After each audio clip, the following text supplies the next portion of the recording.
Aprovechando que todavía está fresca en nuestra memoria lo que vimos la historia de Saúl la semana pasada, esta tarde estudiaremos algunas lecciones del capítulo que acaba de ser leído, de 1 de Samuel, el capítulo 14.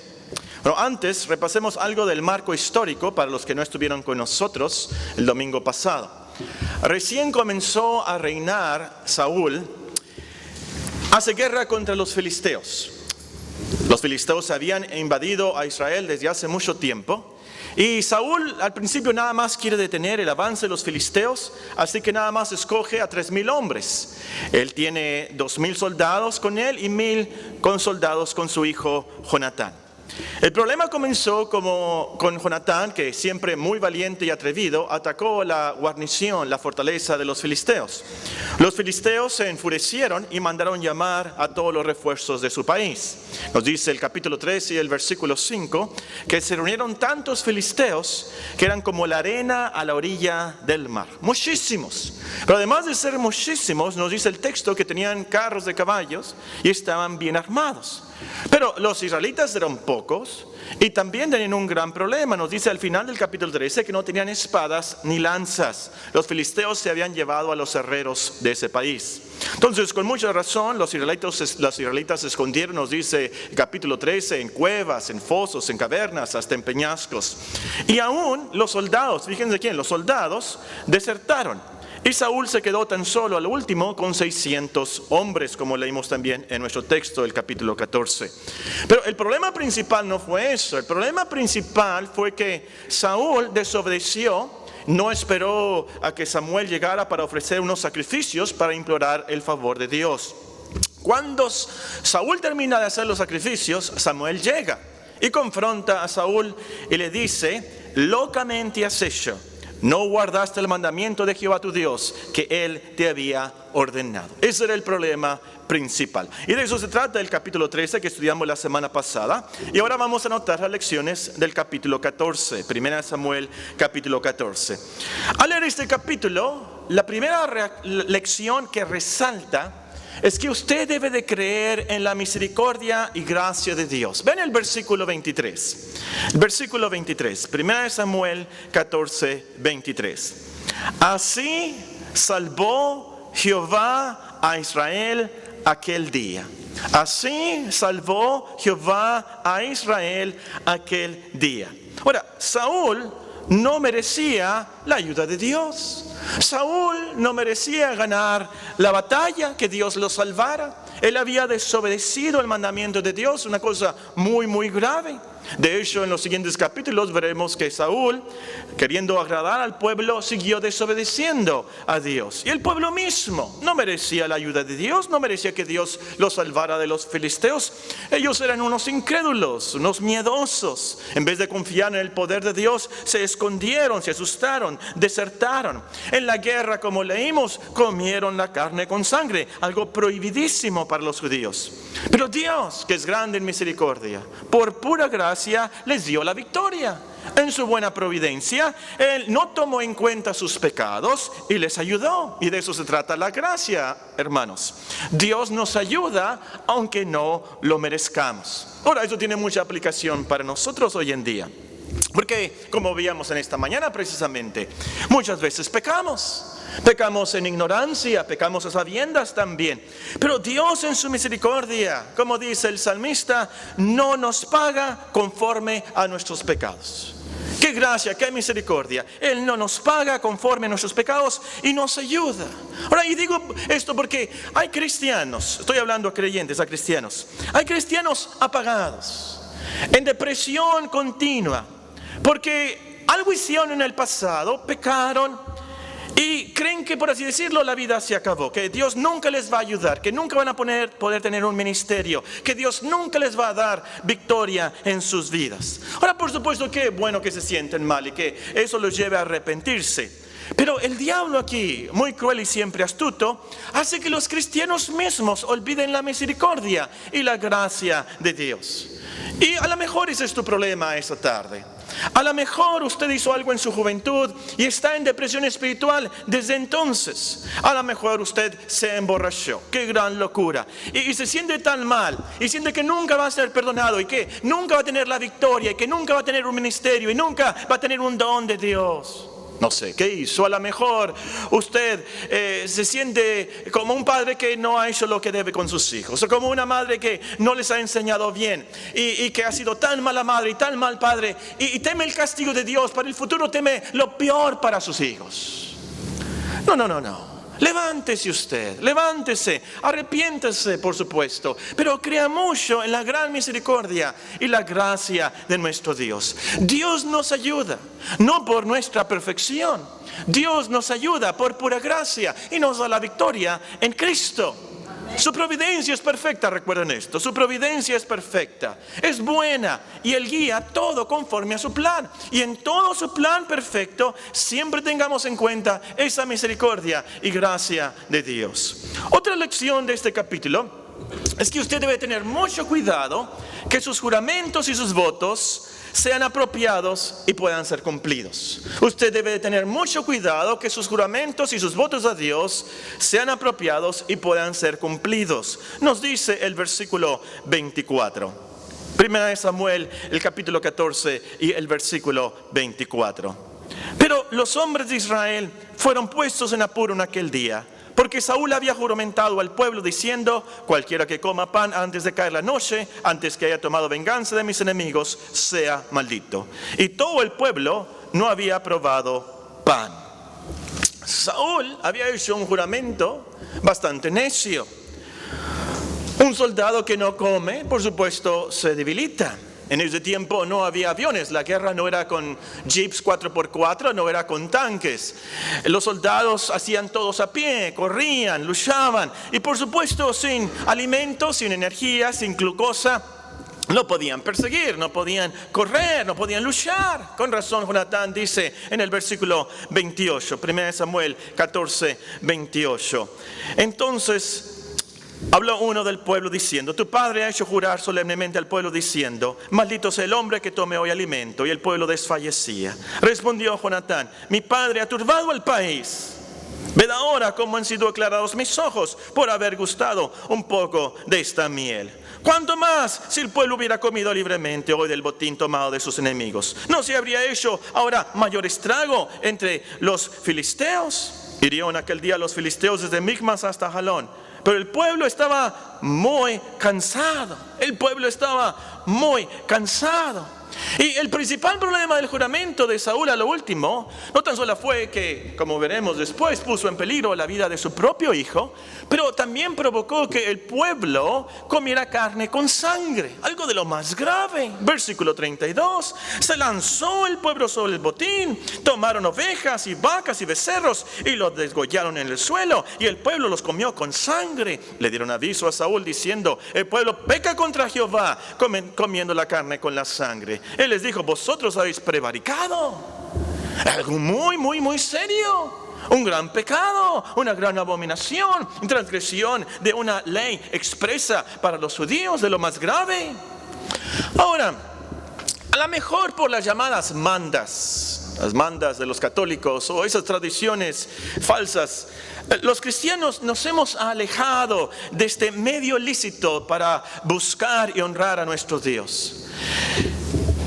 Si quieren aprender, por cierto, de los juramentos y los votos cristianos, les recomiendo que estudie el capítulo 22 de la Confesión de Fe de Westminster o el capítulo 23 de la Confesión Bautista de 1689. Es algo que a lo mejor a nosotros se nos suena extraño, que nosotros no hacemos eso, pero es algo muy bíblico y los cristianos lo podemos hacer. Pero hay que tener mucho cuidado, por supuesto. Cuando yo era niño, bueno, no tan niño, creo que estaba en la secundaria si no me equivoco, escuché a un predicador muy famoso en nuestros días y creo que todavía vive, por cierto. Este predicador nos dijo en un campamento familiar, que nuestro Señor Jesucristo iba a venir en 1984.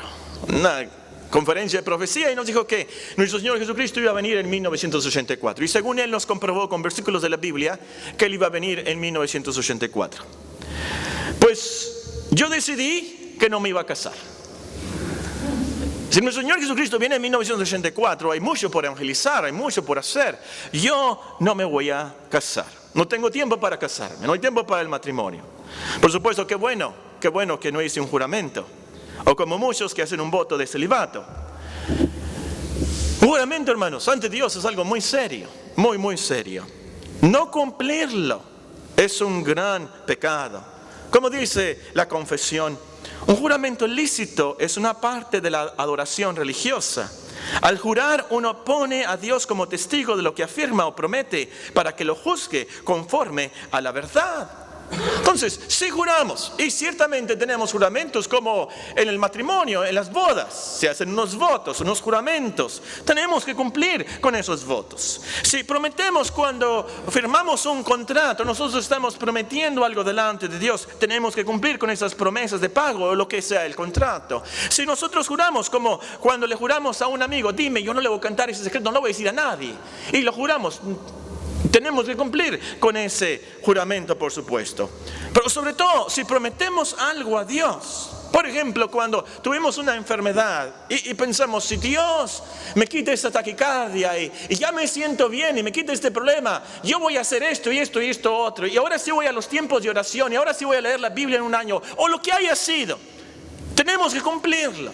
Y yo creo que la mayoría de nosotros como cristianos, si tenemos un problema, buscamos eso y hacemos promesas a Dios. Tenemos que cumplir con eso. Salomón nos advierte, cuando a Dios haces promesa, no tardes en cumplirla, porque Él no se complace en los insensatos. Cumple lo que prometes. Mejor es que no prometas, y no que prometas y no cumplas. No dejes que tu boca te haga pecar, ni digas delante del ángel que fue ignorancia. Porque harás que Dios se enoje a causa de tu voz y que destruya la obra de tus manos. Ahí viene el año nuevo, el fin de año, el comienzo de un año nuevo. La mayoría de nosotros vamos a hacer ciertas resoluciones, ciertas promesas. Recordemos esta lección. Y por cierto, estaba pensando, ¿cuántos de ustedes terminaron o están por terminar el libro La armadura de Dios? ¿Se acuerdan que se nos regaló este hermano de Nueva York y se lo di a una por familia y prometimos que lo íbamos a leer este año? ¿Se acuerdan? ¿Cuándo están por terminarlo o ya están en el capítulo? Yo creo que ahí fallé yo. Debí de haber visto el libro y que tantas páginas eran y si era algo difícil o imposible para nosotros hacerlo. Yo voy en el capítulo 8, yo no voy a poder terminar los capítulos que me quedan los pocos días que quedan del año. Ahí el problema fui yo. Así que tenemos otro año, hermanos. Tenemos otro año para terminar el libro de la armadura de Dios. Excelente, si no lo han leído se los recomiendo mucho, muy práctico este libro de la armadura de Dios. Si usted no lo tiene, si usted es una familia de iglesia y no lo tiene, háganmelo saber para darle su copia. Pero vayamos a la tercera lección. La tercera lección que nos enseña este capítulo es que usted debe tener en cuenta que a lo mejor Dios no le contesta sus oraciones por algún pecado. Usted debe tener en cuenta que a lo mejor Dios no le contesta sus oraciones por algún pecado. Versículo 37 nos dice, 1 Samuel capítulo 14 y el versículo 37. Saúl consultó a Dios. ¿Descenderé tras los filisteos? ¿Los entregarás en mano de Israel? Mas Jehová no le dio respuesta aquel día. Entonces dijo Saúl, venid acá a todos los principales del pueblo y sabed y ved en qué ha consistido este pecado hoy. Algo había pasado, Saúl lo sabía, había un pecado, Dios no estaba contestando, había un pecado. Ahora, la Biblia nos enseña que hay algunas cosas que pueden causar problemas en nuestras oraciones, obstáculos. Por ejemplo, si oramos para gastar en nuestros deleites, Dios no nos contesta, Santiago capítulo 4. Si no tratamos bien a nuestras esposas, nuestras oraciones son estorbadas, 1 Pedro capítulo 3. Si no tenemos compasión, nuestras oraciones no tendrán respuesta, Proverbios capítulo 21. Si no oramos con fe, no recibiremos cosa alguna del Señor, Santiago capítulo 1. Y hay otras cosas, pero la principal es que el pecado obstruye nuestras oraciones. Isaías nos advierte, he aquí que no se ha cortado la mano de Jehová para salvar, ni se ha agravado su oído para oír. Pero vuestras iniquidades han hecho división entre vosotros y vuestro Dios, y vuestros pecados han hecho ocultar de vosotros su rostro para no oír.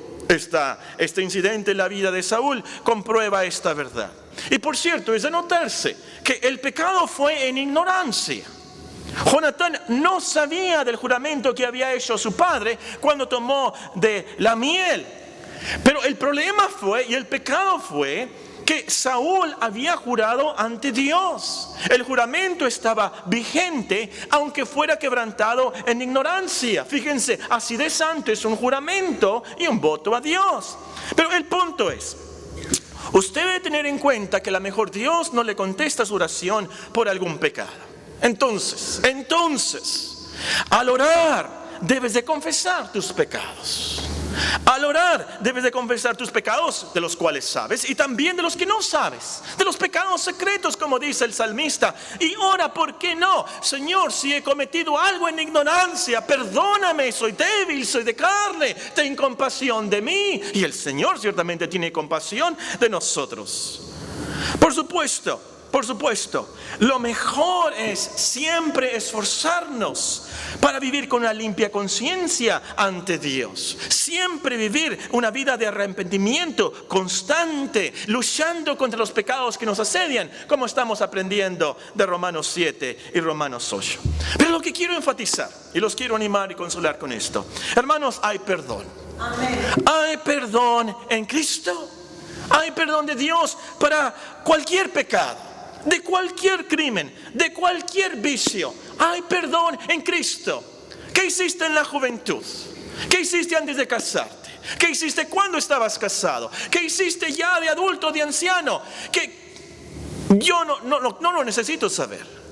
Tu conciencia lo sabe muy bien y lo puede confirmar. Si te drogaste o te emborrachaste o adulteraste o robaste o lo que sea, los pecados, como dice la Biblia, los pecados con los cuales suele pecar el hombre. Cualquier pecado, cualquier vicio, cualquier cosa que hayas hecho en tu vida, hay perdón en Cristo de cualquier crimen, aún el adulterio, el asesinato o el haber negado a nuestro Señor Jesucristo. Hay perdón en Cristo porque hay poder en la sangre de Cristo, un poder sin igual poder en la sangre que Él vertió. Amén. Grande la promesa, si confesamos nuestros pecados, Él, no nosotros, pero Él es fiel y justo para perdonar nuestros pecados y limpiarnos de toda maldad. Entonces, oremos con confianza, siempre recordando que no oramos confiados en nuestra justicia, pero en la justicia perfecta de Cristo. Esa es nuestra confianza y por eso oramos en el nombre de Cristo. Muy bien, la penúltima lección.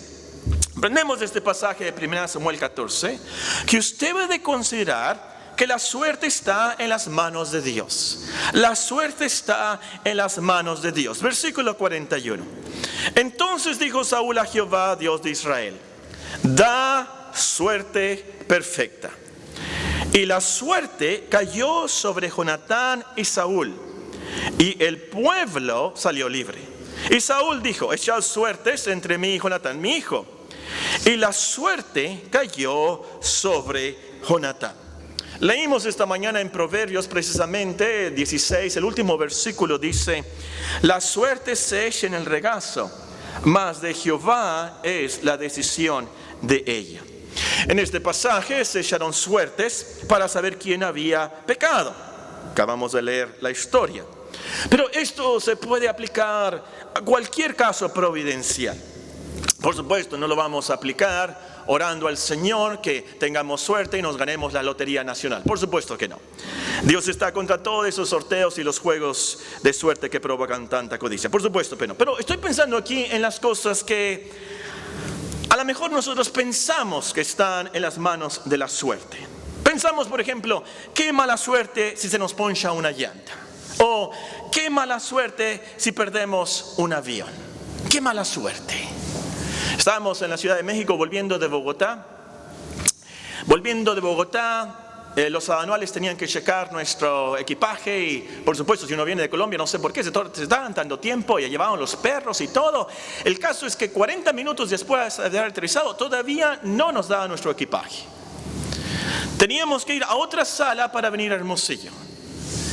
Tomamos nuestro equipaje y por supuesto porque la compañía Avianca no nos podía checar el equipaje hasta Hermosillo, porque teníamos que pasar por aduana, etcétera.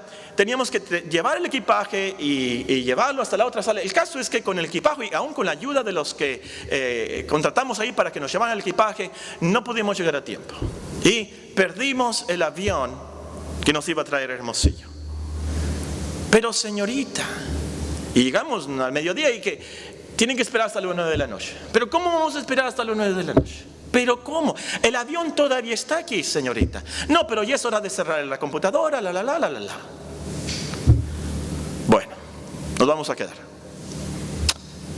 Y vi en las tienditas del aeropuerto, hay muchas tienditas de muchas cosas, y vi unas donas y me acordé de Daniela, que les gustan las donas de Krispy Kreme.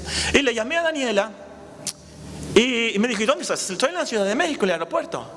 Y me dijo ella, llámale a Marcela, ahí está Marcela, ahí está en el aeropuerto, ahí está. El caso es que se emocionó tanto que ni siquiera le dije lo de las donas. Y ahí estaba Marcela. Tuvimos un buen tiempo con ella en el aeropuerto, ahí en la Ciudad de México, como en compañerismo, casi nunca habíamos hablado tanto y de tanto compañerismo como en la Ciudad de México, en el aeropuerto. No tomamos el vuelo que me iba a llevar a Guadalajara y luego de Guadalajara a Hermosillo. ¿Y qué hubiera pasado? No sé, nos cayeron los aviones o tal vez iba a perder el equipaje, no sé. Pero Dios nos tenía para estar ahí en ese exacto momento y no fue mala suerte que perdimos el avión, no fue mala suerte. Y eso es lo que al cristiano lo emociona y le ayuda en cualquier cosa. Que se nos poncha una llanta. ¿Qué pasa esto? No, qué mala suerte. No, la suerte está en las manos de Dios. Todas las cosas están en las manos de Dios. Aún las más pequeñas, aún los pelos que tenemos en la cabeza, las cosas más microscópicas del mundo. Todo está en las manos de Dios, no pasan por coincidencia. Entonces, al esperar el sorteo, y algunos de ustedes cumplen 18 años, no voy a decir nombres para que no se enoje Leonardo conmigo, ya va a empezar el sorteo del servicio militar. Hay que cumplir con el servicio militar, ¿verdad, hermano Palafox? El sorteo le va a tocar bola negra, le va a tocar bola blanca. ¿Qué va a pasar? Algunos de ustedes van a entrar a la escuela y a lo mejor hay cierta selección. Esperar los resultados. O el día, la hora, el tiempo, el lugar donde usted va a conocer a su príncipe azul. ¿Será por suerte, será por coincidencia? No. Todas esas cosas, esa suerte está en las manos de Dios. El hombre, el diablo, nosotros, la fatalidad, la suerte, no está en control. Dios está en control. La última lección la he dejado a lo último porque es lo que quiero enfatizar esta tarde. Usted nunca debe olvidar que no es difícil para Dios salvar con muchos o con pocos. Usted nunca debe de olvidar que no es difícil para Dios salvar con muchos o con pocos.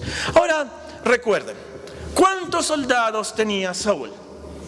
600, como 600 nos dice ahí el capítulo 14, los primeros versículos, versículo 2. Y la gente que estaba con él eran como 600 hombres. El capítulo 3, el versículo 15, eran como 600 hombres. Los demás habían desertado, estaban escondidos.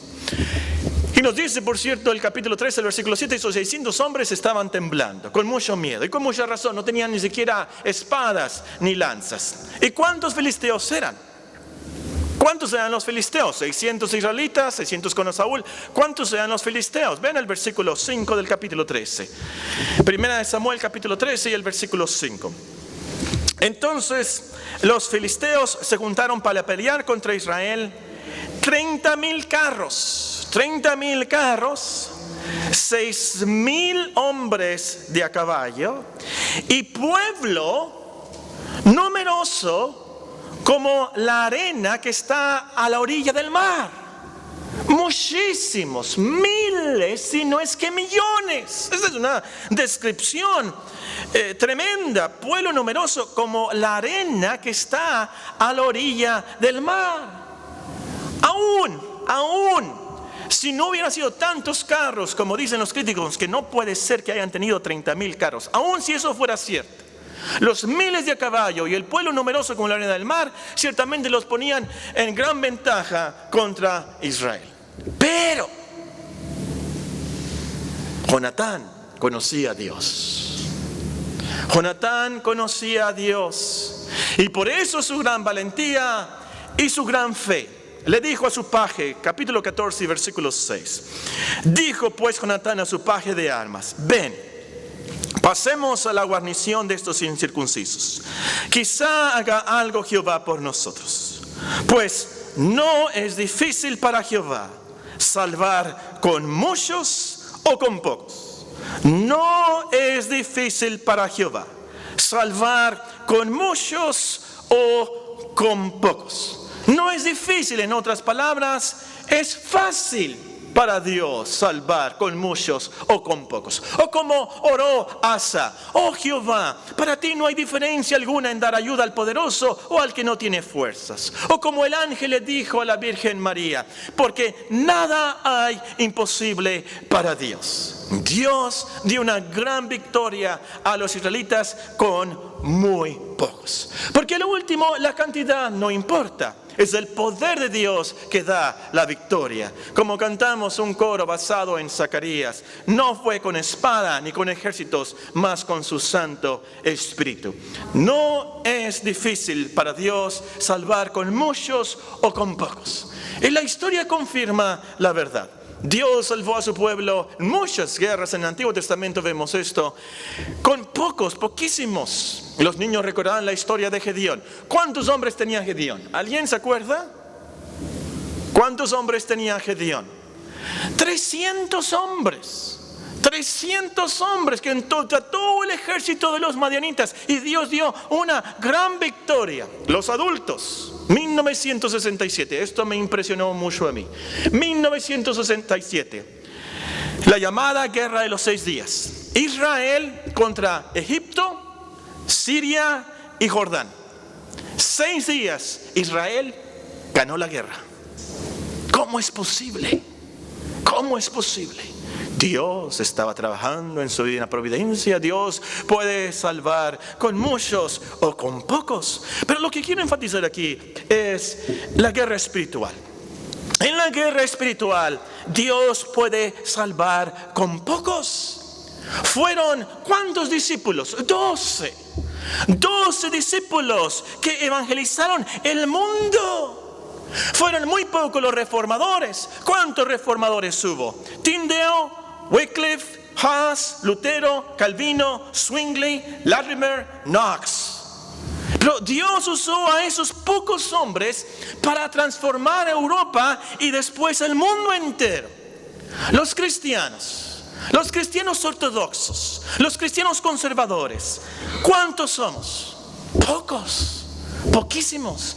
Pero hermanos, para Dios no hay nada imposible. La iglesia de Cristo sigue caminando y seguirá perseverando hasta el final.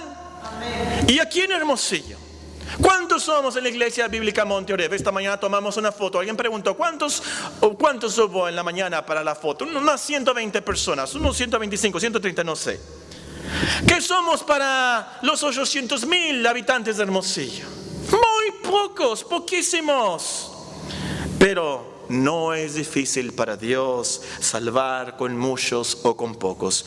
Él nos puede usar para salvar a su pueblo y ganar la victoria. Entonces, hermanos, seamos valientes. Pongamos nuestra confianza en el gran poder del Evangelio de Dios. Dios puede cambiar corazones. Dios puede transformar a nuestros hijos. Dios puede salvar a su pueblo, edificar a su iglesia, y todo para su gloria. Oremos.